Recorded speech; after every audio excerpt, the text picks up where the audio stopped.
देखिए, अब हम पढ़ने जा रहे हैं कक्षा 10वीं की आज की राधा कृष्ण इंस्टीट्यूट में ये वीडियो के माध्यम से आज का टॉपिक जिसका नाम है मेंडलीव की आवर्त सारणी। ये जो आवर्त सारणी लगी है ना यहाँ पर, ये मेंडलीव की आवर्त सारणी है। इसे आवर्त सारणी को हम वीडियो से पहले ही आप लोगों के पास में भेज चुके हैं। उसमें आपने देखा भी होगा अच्छे प्रकार से, ठीक है ना। उसको एक बार वीडियो स्टार्ट करेंगे जैसे तुरंत थोड़ा सा रोक करके देख लेना है, ठीक। तो मेंडलीव की ये आवर्त सारणी है, और पहले मूल आवर्त सारणी थी, फिर बाद में आधुनिक आवर्त सारणी आई। अब आवर्त सारणी के रूप बढ़ते चले गए। अब सबसे पहले जो आवर्त सारणी बनी थी उसकी बात करते हैं।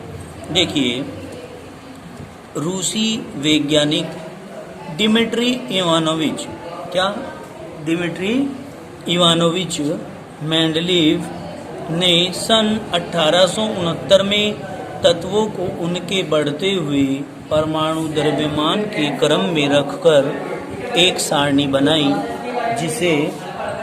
जिसे मेंडलीव की आवर्त सारणी कहते हैं। जिसे हम क्या कहते हैं? मेंडलीव की आवर्त सारणी कहते हैं। मेंडलीव ने उस समय तक ज्ञात 63 तत्वों के 63 कार्ड लिए। क्या? उस समय तक ज्ञात तत्वों की संख्या कितनी थी?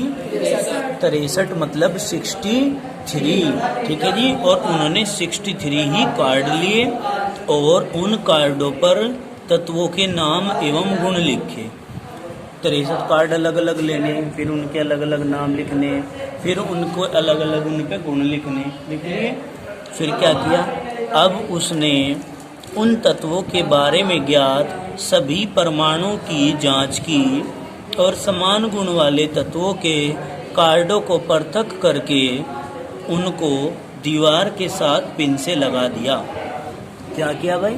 सभी समान गुण वाले तत्वों के कार्ड जो थे 63 के 63 में से ये देखा कि 63 में समान गुण वाले कार्ड कौन कौन से हैं, उन्होंने एक दीवार पे चिपका दिए समान गुण वाले, ठीक है। यह कार्ड व्यवस्था कुछ चित्र की भांति थी। किसकी भांति? चित्र की भांति। चित्र कहाँ है? वो चित्र जो हम आपको दिखाएंगे। देखिए जी, कार्ड व्यवस्था इस चित्र की बात होती है, यहाँ सारणी में दिखाया गया है, ठीक है। तो कुछ स्थान खाली बचे हुए हैं, है ना, दिख रहा है क्या? खाली बचे हुए हैं कुछ स्थान, तो इस प्रकार की वो व्यवस्था थी। अब देखिए क्या हुआ। ये दिमित्री इवानोविच मेंडलीव साहब थे। ये साहब आपको दिख रहे हैं, देखिए कितने लंबे लंबे बाल हैं, है ना।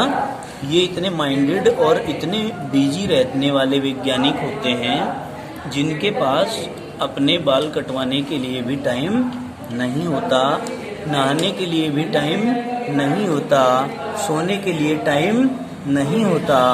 बस ये अपनी इन्वेंशन में लगे रहते हैं, अपनी खोज में लगे रहते हैं। अब देखिए, राधा कृष्णन इंस्टीट्यूट के माध्यम से आप सभी कक्षा 10 के विद्यार्थी, ये आप जो पढ़ रहे हैं आज, ये आपके जीवन भर काम आने वाली चीज़ें हैं। जब तक भी आप केमिस्ट्री का दामन पकड़े रखेंगे, ये चीज़ें आपके साथ साथ चलती रहेंगी। ये चीज़ें कभी भी आपका पीछा नहीं छोड़ेंगी, इसलिए आप इनको बड़े अच्छे ढंग से करेंगे, ठीक है। देखिए, जब मेंडलीव ने तत्वों को उनके बढ़ते हुए परमाणु द्रव्यमान के क्रम में व्यवस्थित किया, तो प्रत्येक वर्ग में सभी तत्व बहुत गुणों में समान थे। क्या किया भाई? जब बढ़ते हुए परमाणु द्रव्यमान के क्रम में, किसके? परमाणु द्रव्यमान के क्रम में जब इनको रखा, किसके क्रम में? परमाणु द्रव्यमान। ये बात खास है, ठीक है। इसीलिए हमने इसको क्या कर दिया बेटे? इसको थोड़ा डार्क कर दिया, ठीक है। ये बात क्या है? थोड़ी सी खास है। किसके क्रम में रखा? बढ़ते हुए परमाणु द्रव्यमान के क्रम में रख करके सेट किया, व्यवस्थित किया, तो प्रत्येक वर्ग में समान गुणों वाले तत्वों की पुनरावृत्ति हुई, ठीक है। अब देखिए, प्रत्येक 7वें तत्व के बाद आने वाले तत्व के गुण क्या आने वाले तत्व के गुण। 7वें के बाद 8वां आता है, आने वाले तत्व के गुण पहले वाले तत्व के समान पाए गए, अर्थात उनकी पुनरावृत्ति हुई। क्या हुई? उनकी पुनरावृत्ति हुई। समझ में आ गई बात? कोई दिक्कत तो नहीं है। अब देखिए, इस आधार पर तत्वों की व्यवस्था धात्वीय गुण, घनत्व, अन्य किसी गुण पर आधारित व्यवस्था से अच्छी पाई गई। ठीक है जी, व्यवस्था जो है इनकी अच्छी पाई गई। ठीक है, दोबारा से सुनिए। इस आधार पर तत्वों की व्यवस्था धात्वीय गुण, घनत्व, किसी अन्य गुण पर आधारित व्यवस्था से अच्छी पाई गई। फिर क्या कहा? मेंडलीफ ने इस प्रवृत्ति पर आधारित आवर्त नियम को प्रतिपादित किया। क्या किया? इस प्रवृत्ति पर आधारित आवर्त नियम को प्रतिपादित किया। इस नियम के अनुसार तत्वों के भौतिक तथा रासायनिक गुण उनके परमाणु द्रव्यमानों के आवर्ती फलन होते हैं। ये बात बहुत खास है। क्या कहा जी? तत्वों के भौतिक तथा रासायनिक गुणधर्म उनके परमाणु द्रव्यमानों के आवर्ती फलन होते हैं। क्या के? परमाणु द्रव्यमानों के। यही है मेंडलीफ का मूल आवर्त नियम, यही है। क्या है? मेंडलीफ का मूल आवर्त नियम यही है। क्या है नियम? के किसी भी तत्व के भौतिक तथा रासायनिक गुणधर्म उनके परमाणु द्रव्यमानों के आवर्ती फलन होते हैं। ठीक है जी, परमाणु द्रव्यमानों के आवर्ती फलन होते हैं, अर्थात इस आवर्त सारणी में तत्वों को परमाणु द्रव्यमान के बढ़ते क्रम में रखा गया था। देखिए यहाँ ध्यान से, अर्थात परमाणु द्रव्यमानों में नियमित अंतराल के बाद समान भौतिक और रासायनिक गुण वाले तत्वों की पुनरावृत्ति होती है। ठीक है जी, इस गुण को आवर्तता कहते हैं। क्या कहते हैं इस गुण को? आवर्तता। आगे समझिए, इस गुण को क्या कहते हैं बेटे? आवर्तता। आगे चलिए, आवर्तता क्या होता है? अब बात को ये समझिए। आवर्तता किसको कहते हैं बेटे? देखो बेटे, ये आपकी एक घड़ी है। क्या है ये? घड़ी है आपकी। ठीक है, और इसमें ये सुई है सेकंड वाली, तो ये घूम करके बार बार यहाँ से घूमती है, जाती है, फिर यहाँ जाती है, चलती है, घूमती है, फिर यहाँ जाती है, चलती है, घूमती है, फिर यहाँ जाती है। तो ये वाली जो गति होती है ये आवर्ती गति होती है। मतलब एक निश्चित समय अंतराल के बाद अपनी वास्तविक स्थिति पर आना, पुनः आना, फिर पुनः आना। समझ में आई बात? यही गति क्या कहलाती है? आवर्ती गति कहलाती है। क्या कहलाती है बेटे? हाँ, अब देखो मेंडलीफ के वर्गीकरण का आधार। क्या? मेंडलीफ के वर्गीकरण का आधार देखो, मेंडलीफ ने आवर्त सारणी में तत्वों को उनके परमाणु द्रव्यमान तथा समान भौतिक एवं रासायनिक गुणों के आधार पर रखा। ठीक है जी, क्या कहा? मेंडलीफ ने आवर्त सारणी में तत्वों को उनके परमाणु द्रव्यमान तथा समान भौतिक एवं रासायनिक गुण के आधार पर रखा। क्यों रखा? क्योंकि ऑक्सीजन तथा हाइड्रोजन रासायनिक रूप से अधिक क्रियाशील होते हैं। रासायनिक रूप से अधिक। अब देखो बेटे, हमने क्या कहा? ऑक्सीजन और हाइड्रोजन रासायनिक रूप से अधिक क्रियाशील होते हैं, इसलिए अधिकांश तत्व ऑक्सीजन के साथ क्रिया करके ऑक्साइड तथा हाइड्रोजन के साथ क्रिया करके हाइड्राइड बनाते हैं। क्या कहा बेटे इन्होंने? कि अधिकांश तत्व ऐसे होते हैं जो ऑक्सीजन के साथ क्रिया करके तो ऑक्साइड बनाएंगे, हाइड्रोजन के साथ क्रिया करके हाइड्राइड बनाएंगे, तथा इनके गुणधर्म तथा सामान्य सूत्र भी समान होते हैं। इनके जो गुणधर्म होते हैं और सामान्य सूत्र होते हैं वो क्या होते हैं बेटे? समान होते हैं। क्लियर होगी बात? कोई दिक्कत तो नहीं है? आगे चलो, अब क्या कहेंगे? ऑक्साइड की बात करते हैं। किसकी? ऑक्साइड की। देखो ऑक्साइड में क्या कहेंगे?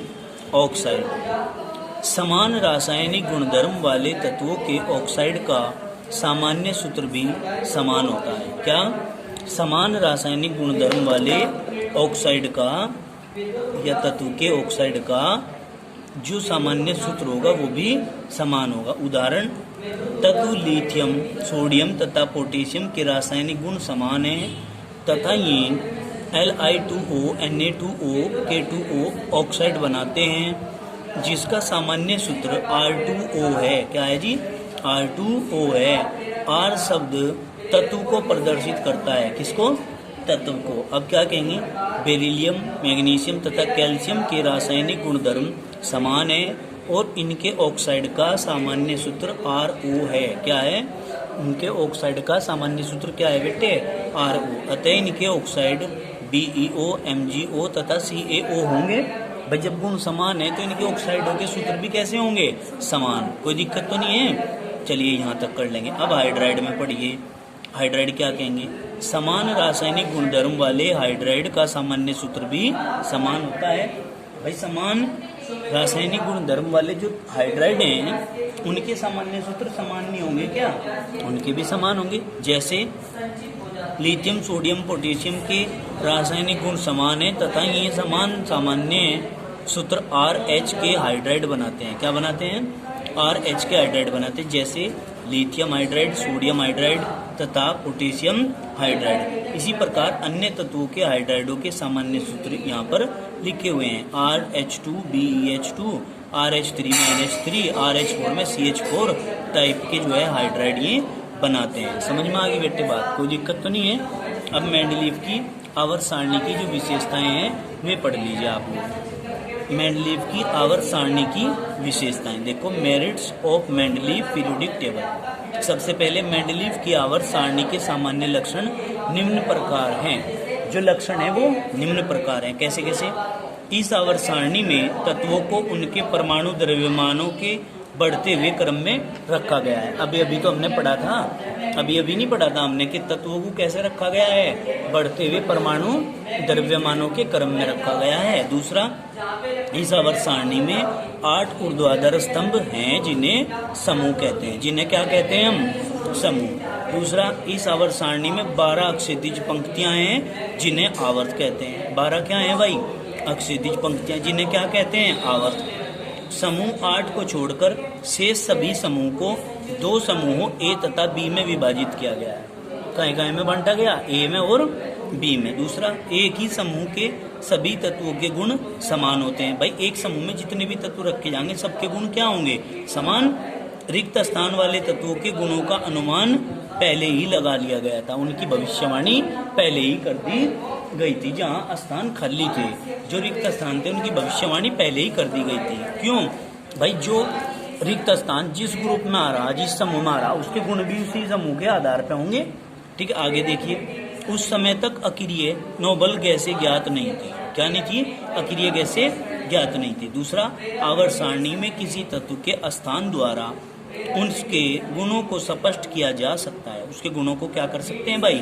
स्पष्ट कर सकते हैं। क्यों? क्योंकि उस तत्व के गुण उसके ऊपर और नीचे स्थित तत्वों के औसत गुण होते हैं। समझ में आई बात? उसके ऊपर और नीचे स्थित तत्वों के औसत गुणधर्म के बराबर होते हैं। समझ में आ गई बात? कोई दिक्कत तो नहीं है? चलिए आज के लिए इतना ही काफी, बाकी करेंगे कल। आज्ञा दीजिए।